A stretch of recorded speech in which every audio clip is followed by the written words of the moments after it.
جب کوئی اللہ کے راستے پہ چلتا ہے، راستہ کٹھن تو ہو سکتا ہے لیکن منزل تک وہ پہنچتا ہے۔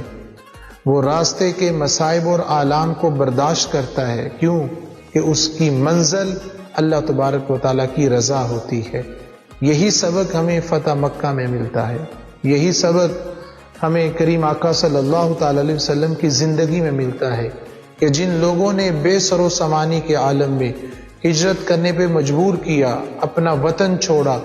دوسرے شہر میں جا کر زندگی بسر کی، پھر ایک وقت آیا کہ جب آپ حق کے راستے پر ہوں اور آپ کی رضا فقط رضا الہی ہو، تو اللہ تبارک و تعالیٰ انسان کو وہ سب کچھ لوٹا دیتا ہے